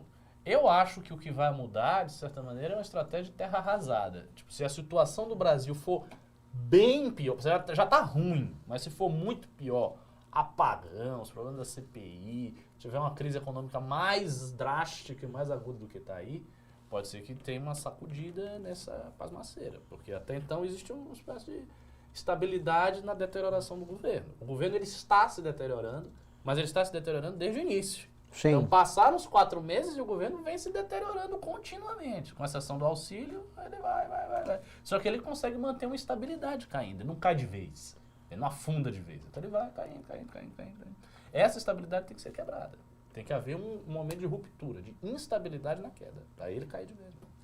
Estavam falando aqui, Ricardo, que a gente voltou a 20 anos atrás. Porque 20 anos atrás, em 2001, a gente tinha o Lula liderando pesquisa. A gente tinha um apagão. A gente tinha uma estabilidade econômica enorme, não tão grande quanto hoje. E as pessoas estavam meio sem alternativa nenhuma. E na época, tem a Rosana Collor, tem o Ciro Gomes. O Ciro Gomes chegou a crescer, né? Chegou a liderar a pesquisa. Eu lembro. Ela explodiu. O que houve com ela? Não, Rosana Sarney. Sarney. Isso. Que ela parecia séria. Aí encontraram uns cofres cheios de dinheiro, mas era mentira, né? Depois descobriram que era... E dizem que foi armado não pelo PT, mas sim pelo Serra. Sim, o negócio meio escabroso que acontecia. E também tínhamos o Ciro Gomes em terceiro nas pesquisas naquela época também. Tá tudo igual. Então, assim, parece que tá vivendo, né, um eterno retorno. Agora, sim, comentar com vocês, galera, uma coisa que a gente tá sabendo, que é essa história que a própria XP tá reportando clientes deles, que em outubro é possível ter apagão. Eu comentei na live de ontem com o Liberaldo, só que hoje a gente veio checar, falamos com o Kim conversou com uma turma, e assim, há um zum de pânico e desespero. É mesmo? Real. Do tipo, e aí, o que a gente faz? Manda a galera já começar a desligar as luzes em casa. Nossa. Né? Tá previsto assim, a gente vai ter um surto. Surto não, é um susto, um medo ali, no meio de outubro ficar sem energia e no começo de novembro. Ou seja, já. Basicamente daqui, a gente pode ter algum tipo de apagão já em coisa de 2 semanas. Daqui a 2 semanas, cara. Nossa. Ô Couto, muda o título agora. Vamos dar uma mudadinha de título aí pra gente atrair mais público. O público tá caindo porque a gente não está tratando de outros temas, né? E não tá com o Alessandro Vieira aqui, né? Exato. Porque a galera tá chegando aqui, cadê o Alessandro Vieira? Vamos falar de, assim, velho da Havan, 2 pontos. Vergonha. Vamos falar do velho da Havan. O que houve? O velho da Havan, estão comentando na CPI aí muito do lance da Prevent Senior e tal. Da mãe dele. Eu não vou entrar muito nisso aqui agora. Eu queria entrar no do velho da Havan, porque é o que o senador Alessandro Vieira colocou ali, e a gente vai ter que falar disso. O velho da Havan não é um cara só à procura de dinheiro. Eu não acho que é um cara pra... Ele realmente, assim, ter permitido que a mãe dele morresse dele nessas circunstâncias, ele ele botou o skin da mamãe no game, né? Tudo bem que é da mamãe. Da mamãe, mas botou. Mas de qualquer maneira, a mãe do cara.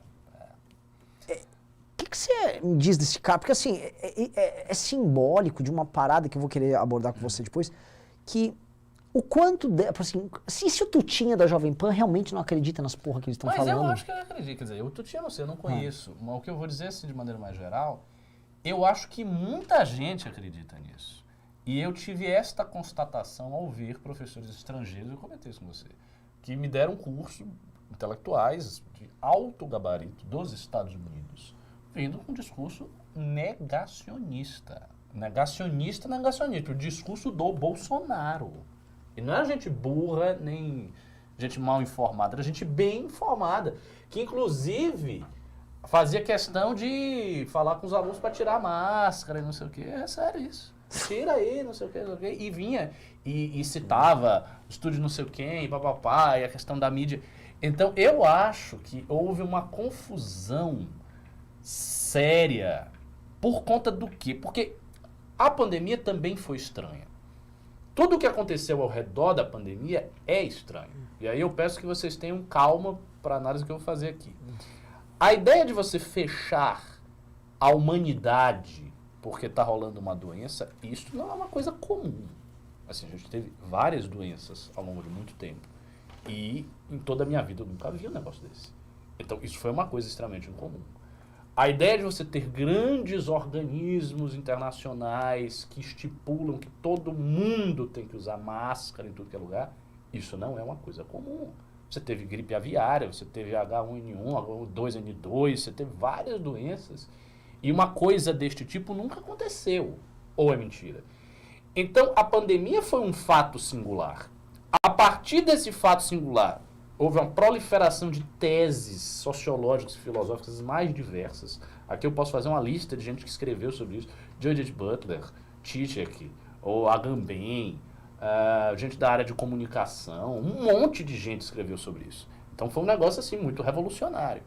Quando isso acontece, isso meio que ativa um senso que muita gente tem, especialmente conservadores, porque os conservadores estão fora do mainstream. Então, por ser fora do mainstream, você olha o mainstream com muita desconfiança. Então, eu acho que essa desconfiança foi tão grande que aí a galera foi pro extremo oposto, de negar tudo. E de chegar, não, isso é coisa do Bill Gates, não é assim, não tem doença nenhuma, isso é um grande lobby e tal. Porque, de certa maneira, houve também um grande lobby. Houve uma tentativa de abafar vozes discordantes que, eventualmente, poderia ter o seu espaço de opinião. Ou não. Então, como criou uma politização gigantesca nisso, e as medidas tomadas para o enfrentamento da pandemia foram medidas muito excepcionais, muito singulares, eu acho que houve esse giro e a galera começou a entrar em teorias conspiratórias loucas. Eu acho que praticamente ninguém nessa pandemia conseguiu chegar no ponto mediano, sabe? Chegar no ponto razoável de olhar e criticar as coisas, entender. E isso foi muito difícil. Tanto é que quando nós começamos aqui, neste programa, falar do quão estranho é você usar a máscara em tudo que é lugar, em lugares abertos, tá? Teve um monte de gente que ficou furiosa aqui. Você é negacionista, você é louco, você não sei o quê. Por quê? Por que vocês tiveram essa reação? Por que teve gente que teve essa reação? Por conta dessa politização que faz as pessoas exorbitarem. Então elas não conseguem olhar o fenômeno com equanimidade. Tipo, olhar isso aqui e enxergar que isso aqui é apenas branco. Tipo, ou a galera tá enxergando isso aqui como transparente, e aí as outras pessoas dizem, não, isso aqui é preto. E aí o sujeito não simplesmente olha e diz, não, isso aqui é branco, mas tem falhas aqui, tem uma parte preta e tal. Eu acho que isso provocou essa loucura coletiva.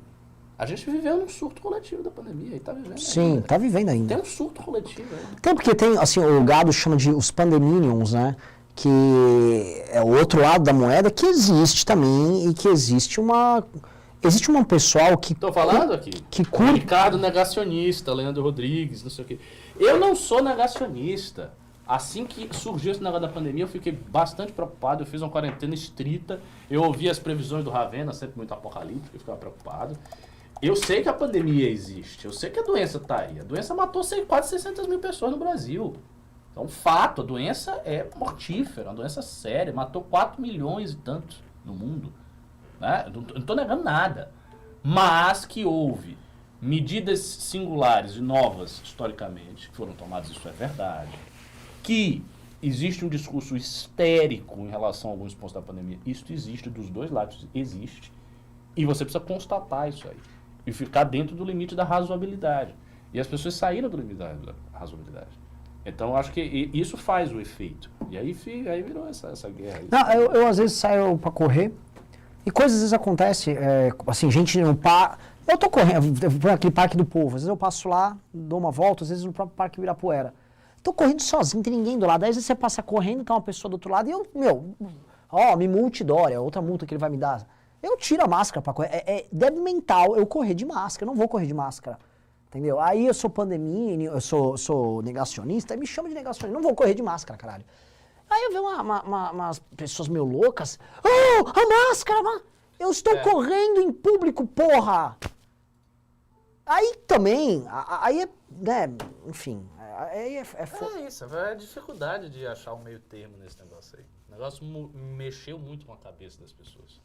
E muita gente morreu, muitas pessoas perderam parentes, aí entra um elemento emocional aí, violento. E não só, porque tem o outro lado. A galera, por exemplo, quando teve os lockdowns, a galera que perdeu o comércio, a galera que perdeu emprego, a galera que... E aí essa galera, por exemplo, apoiou o Bolsonaro. O Bolsonaro tinha uma certa aprovação popular quando ele veio com aquele discurso que tem que abrir tudo. Porque ao fechar tudo, houve uma série de problemas econômicos, a gente sabe disso. É lógico, o Estado tem que ir no auxílio disso aí, ok. Mas quando fechou, os problemas apareceram também, como era inevitável. E isso também fez com que parte da população olhasse o Bolsonaro e dissesse: não, deve ser tudo mentira, não existe pandemia nenhuma, eles estão inflando os números, essas estatísticas, veja bem, as pessoas morreram mesmo de Covid ou morreram e botaram que era Covid, mas eles morreram de outras doenças. E aí começam a vir várias coisas, várias teorias. Aí eu tinha um amigo no hospital. E tudo isso ainda aumenta porque você tem internet. Então isso tudo entra na era da internet, entra na era da pós-modernidade, entra na era que o símbolo é deslocado da realidade. Então as pessoas perdem contato com a realidade. O excesso de informação que nós temos é uma coisa vertiginosa. Então a gente tem informação para tudo que é canto. Se você for procurar, você vai achar um monte de artigo negacionista.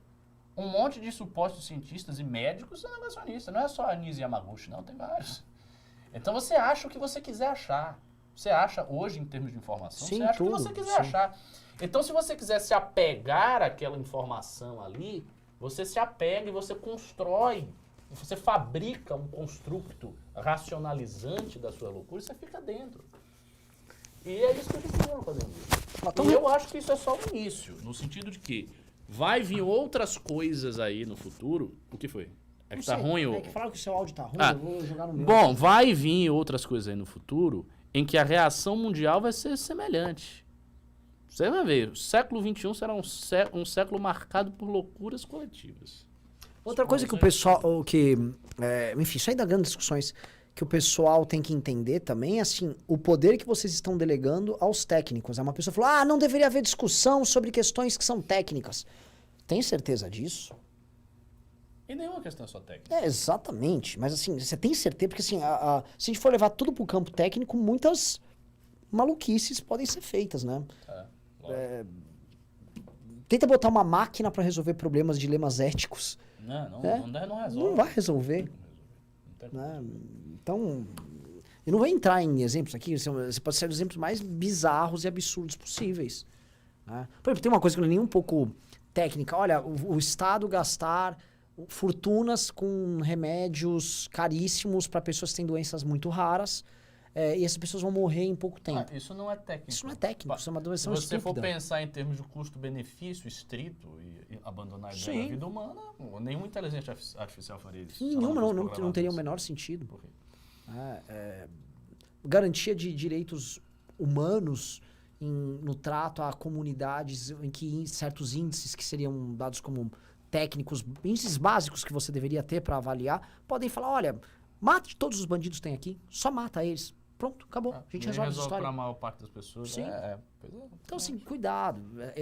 Essa questão a técnica resolve, isso começou a entrar muito na cabeça das pessoas. Eu acho que essa é a grande característica negativa que está vindo da pandemia. Achar que se você vai meter um bando de técnicos, um bando de especialistas, o Martim adora falar disso, e esses caras vão resolver o assunto e tá tudo bem. E tá tudo bem. Aí, meu irmão, aí que você se ferrou e não percebeu. Exatamente.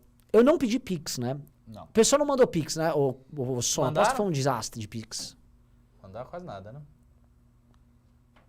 O Vitor Sono tá até quieto. Oi? Mandaram Pix? Você falou comigo? Falei. É. Não tava escutando.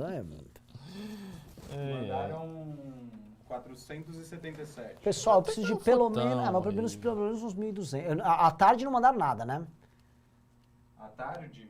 Mandaram nada. Não. Tá, vamos leiloar alguma Deixa eu ver coisa aqui. aí, pessoal. Vamos pelo menos pra R$1.000 aí de Pix. Deixa eu ver aqui.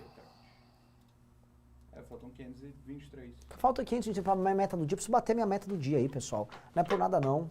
Mandem aí as perguntas que nós vamos responder. Olha, à tarde entraram, você quer escutar? Ah, R$12. R$12. Nossa, R$12? Obrigado. Só? Das 2 Só. às 4. Pô, que Ó, sacanagem. pessoal, tá no G1, Couto. Se quiser, põe na tela aí. Falaram que saiu pesquisa e é assustadora. Ah, é? Lula, primeiro turno. Deixa eu ver aqui. Primeiro.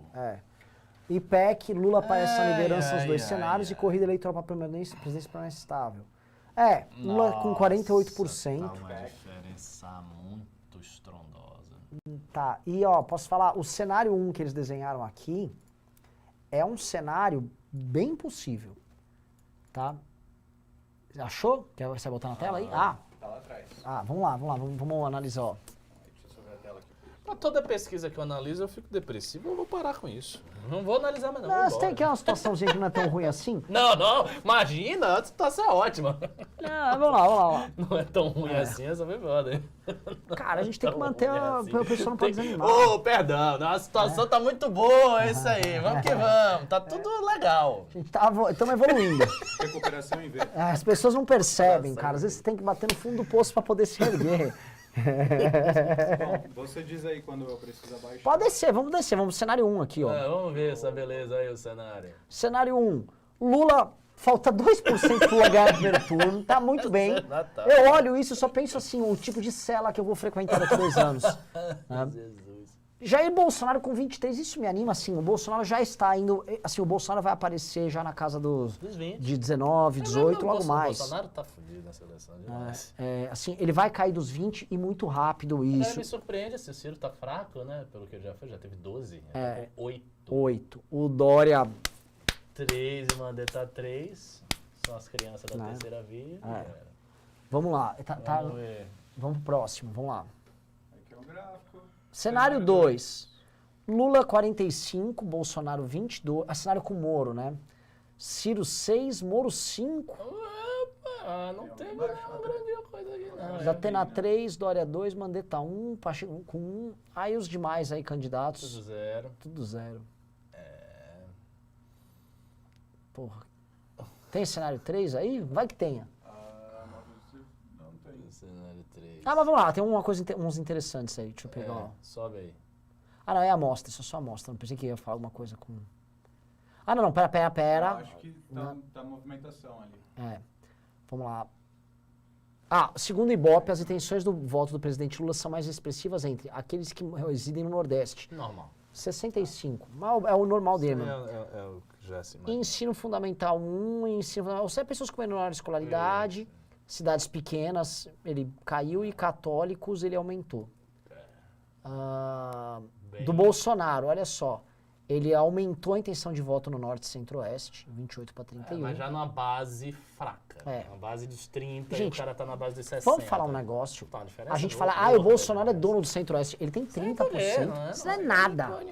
Ele não é dono mais de nada. Ele não é dono mais de nada. Entre homens, 28%. Evangélicos, ele já começou a cair. E outra coisa, o evangélico é tudo bolsominion. Não, 30%. 31%. É tipo um terço. E quem se autodeclara branco variou de 29 para 28. Também é uma forçação de barra isso aí, um pouco o negócio do branco. A variação do governo Bolsonaro. Ótimo e bom, 22. Agora, isto é uma coisa muito impressionante para o Bolsonaro. Porque a essa altura da desgraça que está o governo. Isso eu acho impressionante. Você tem que bater palma pro Bolsonaro. Porque ele tem uma base ali de 20% que é uma base ensandecida. As pessoas estão loucas. Sim. Você olha a situação do país e você diz, não, está ótimo. Está ótimo. Nunca esteve melhor. Porra, Bolsonaro tá perfeito. Caralho. Tem mais? Não, ruim, forma de governar. Desaprova a forma de governar 70%. 70%. Muito. Agora, eu acho que esse cara... Por isso que talvez o Bolsonaro não caia tanto assim quanto a gente imagina. Porque eu sinto que esses 20%, 15%, 18% que acha Bolsonaro ótimo e aprova o governo, eu não sei como essa galera vai sair.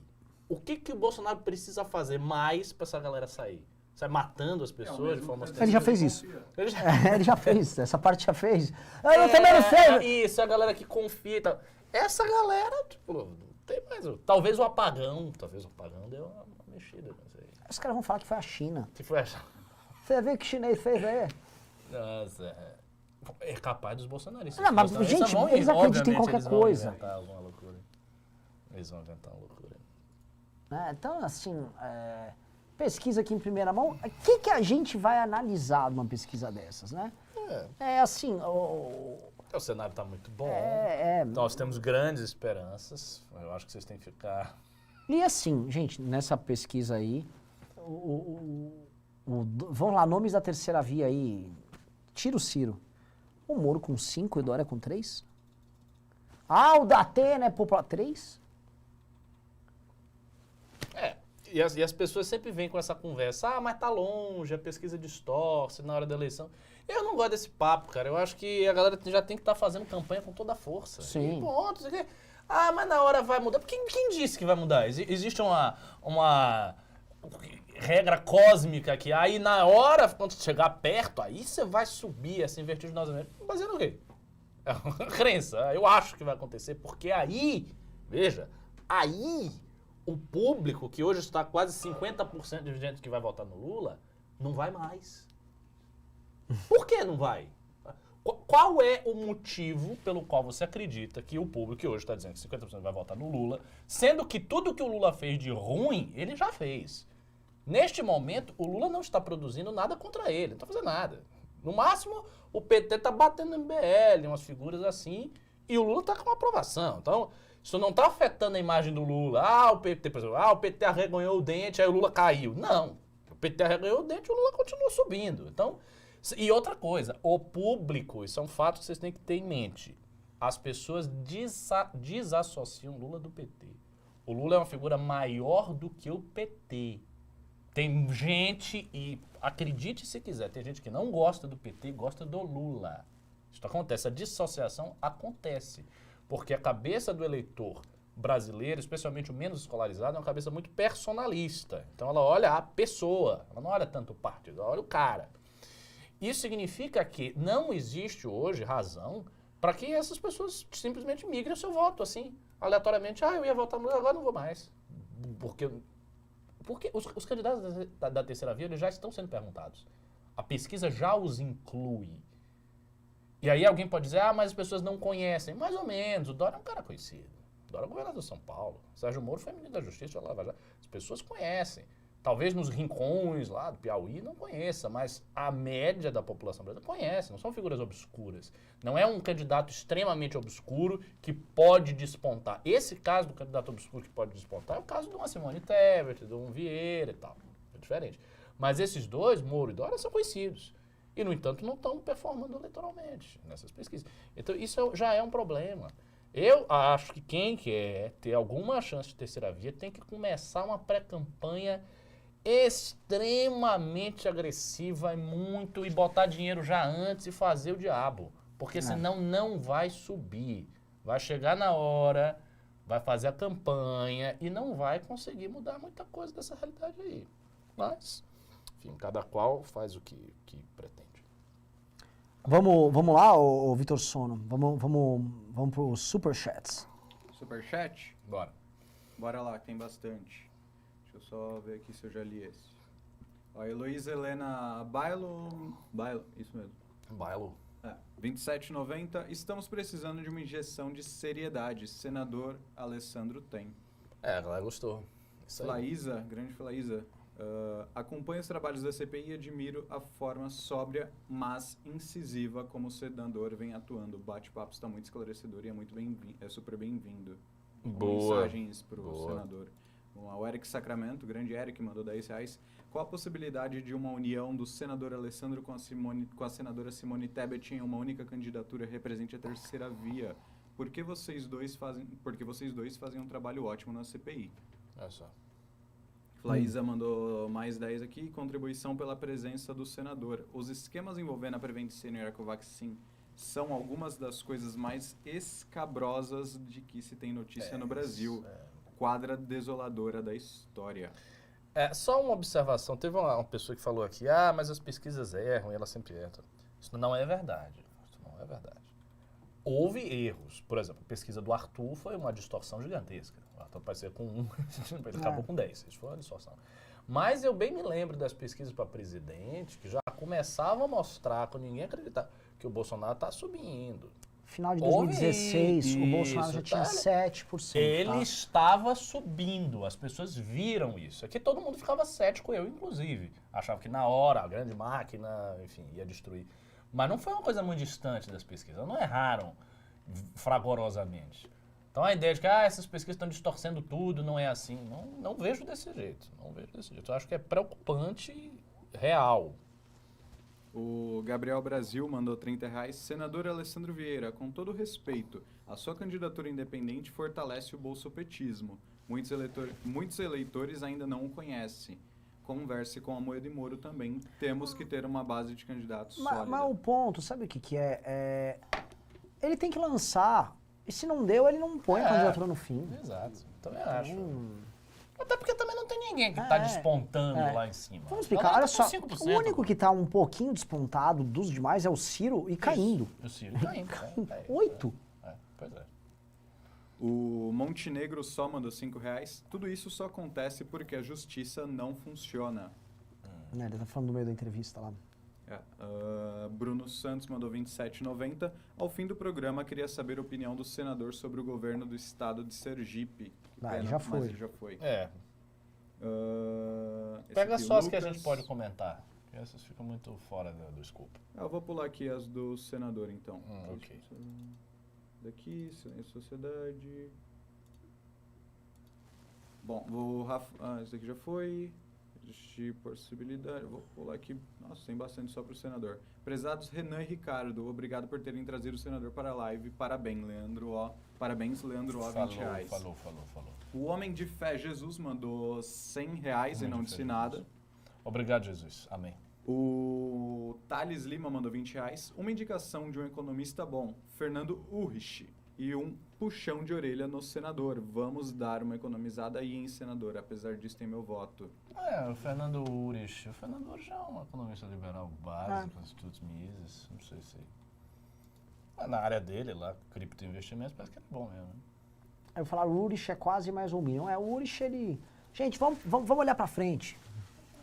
Vamos olhar pra frente, vamos parar de ficar discutindo besteira. E outra, assim, a gente sempre tem que distinguir, isso eu acho uma coisa importante, entre o que o economista, que é um cara por se meter num ministério, e o pequeno economista. Assim, vamos ter ciência das coisas. A mesma coisa que eu quero dizer que eu vou ser o ministro da Educação. Não é assim que funciona. Você tem que botar uma pessoa que tem uma envergadura, entendeu? Que tenha peso institucional para sentar ali. Existe não um é? ponto... Você pega ali, aquele ali, eu gosto dele, ele é bacana. E existe um entendimento que precisa ter. Entender a máquina. Por que chama o Meirelles? O que significava chamar o Meirelles? O Meirelles, quando ele foi chamado para presidir o Banco Central no governo Lula, o primeiro, ele foi levado lá. Mas ele foi o primeiro banco central com uma experiência no Bank of Boston. Ou Bank of America. Sim, Bank of Boston. Então assim, banco para banco, tal. E assim, não existe muita gestão dentro do banco. Assim, existe a política monetária ali que o cara tocava. Beleza. Disso ele criou uma vasta experiência ali na relação com os técnicos e tal. Então ele conhecia todo o corpo técnico de Brasília. Quando o Meirelles assume o Ministério da Fazenda no governo do Temer, ele fez o contrário do Guedes, ele fez aquilo que o senador estava falando, que assim, ele pegou todo aquele corpo de técnicos deu mais poder para eles e falou, ó, nossa linha é mais ou menos essa. O que vocês já têm de estudos que dá para implementar aqui? O que a gente pode fazer aqui que a gente baixa o juros, blá, blá. Os caras já têm as políticas lá, eles já têm os quadros lá. Tem uma boa parte do trabalho, na verdade, é um trabalho político que você tem em lidar com os seus técnicos e fazer com que isso tenha representação parlamentar para que os projetos passem e a coisa anda. Era isso que a turma do Meirelles fez. Então, o Meirelles era um político. E por que o Palocci, que era um político, também foi um bom ministro da Fazenda? Mesma coisa. Coisa. Por que o Fernando Henrique, que é um bom que não é economista, é um sociólogo. Entendeu? Então, assim, tem esse aspecto que não, a galera às vezes esquece ele. Deixa eu abrir aqui meu microfone.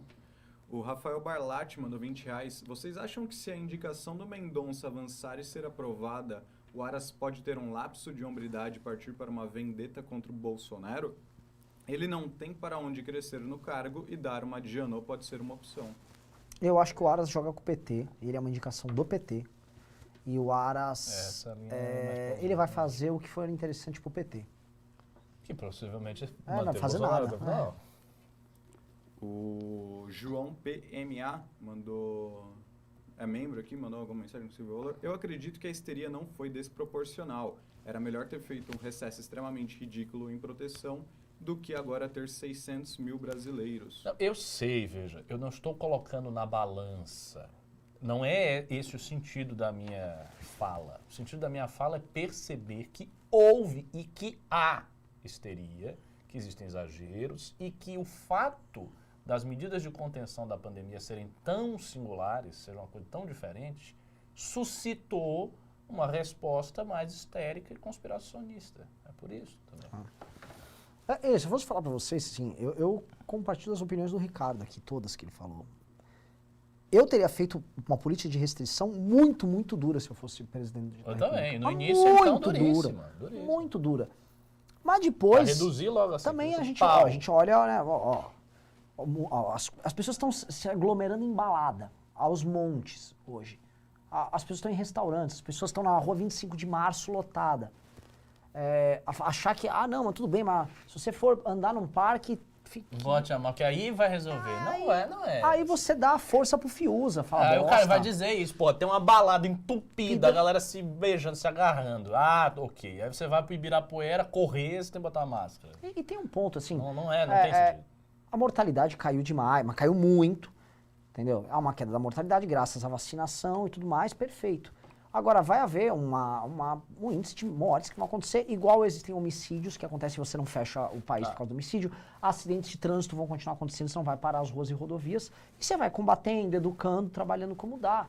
Mas viver, mano, também assim, viver, você não é um robô, né? Viver envolve lidar com a sua liberdade e com os riscos. Isso aí.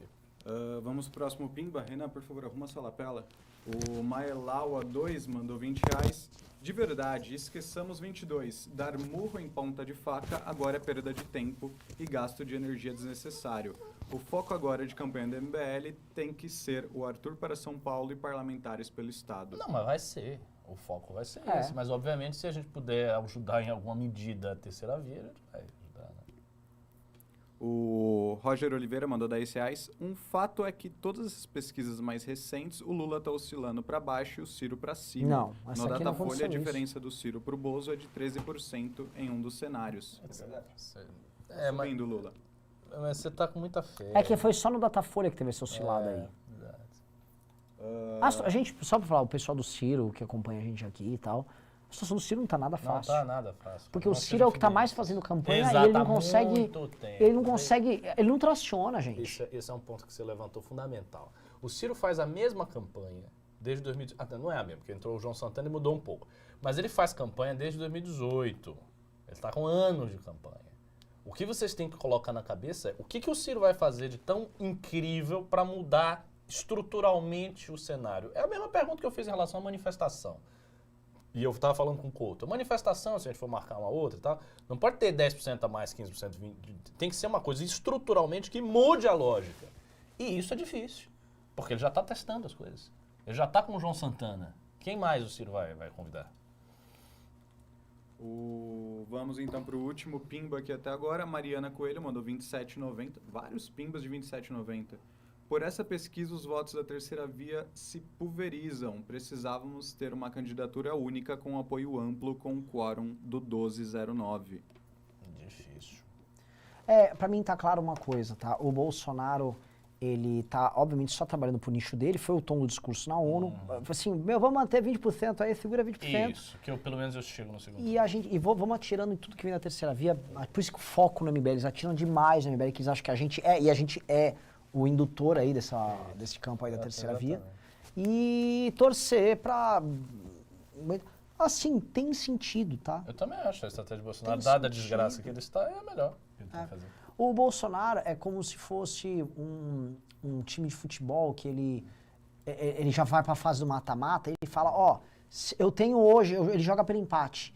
Eu não preciso jogar bem, eu tô com um jogador a menos, meu time joga mal, eu vou botar na retranca e vou dando canelada em todo mundo. Só que se o empate, né, se o placar atual continuar, eu vou pro jogo seguinte. Então o Bolsonaro tá jogando por empate com a terceira via. Então ele tem que deixar o time... que foi? Tenta puxar a lapela pra frente. Ela fica arrastando a sua camiseta e enche o saco. Saco isso? Como é que eu vou empurrar ela pra frente? Pronto. Aí, Já foi. pode ir pros Pix? Vamos Temos lá. 507 de Pix, vou começar a ler aqui. O Miguel Castilho mandou R$20. Quais as expectativas e quais os métodos da campanha para um candidato underdog na má fase do MBL? Como é que é? Exatamente, um candidato underdog na má fase do MBL. Eu também não entendi. Underdog é um candidato, tipo assim, inesperado, sabe? Underdog é aquele... aquela pessoa que vem de baixo e ninguém espera, e que torce, tipo o Rock Balboa ganhar uma luta. Ah, sim. Tipo, imprevisível. Mas E o MBL não tá em má fase, gente, talvez primeira coisa. Ele não tem Ele esse disse que candidato. ele está na má fase. Ah, ele tá na má fase? Ele está pedindo dicas para ele, eu entendi. Ah, pra ele? Pra ser o candidato? Vamos Difícil pro dizer. próximo, Não dá pra... Entendi nada. João Silva mandou R$30. Alessandro Simone 2022. É. Juliano Rafael Enamoto mandou R$20. Senador, em bastidores da CPI tem colegas governistas que falam em off. Cara, não aguento mais defender Conte bastidores. Eu não entendi nada. Eu também não. Tá meio estranho mandando esses pics aí. Escrevi sobre a atuação do senador Alessandro e da senadora Simone Tebet no jornal GMT Media News. Depois dá uma olhada, senador. Ah, tá. O Juliano Rafael Enamoto mandou de novo isso. O Alisson Filho mandou R$50. Gostaria de saber o que o senador... É tudo sobre o senador. Pensa sobre a revisão do Pacto Federativo. Parabéns pela escolha no Senado. O Pedro Moreira mandou R$50. Senador... vou pular essa. O Rafael Neto mandou: qual a opinião de vocês sobre pena de morte? Cara, em abstrato é difícil dizer, mas eu não sou em princípio contrário. Até porque a Sharia tem pena de morte.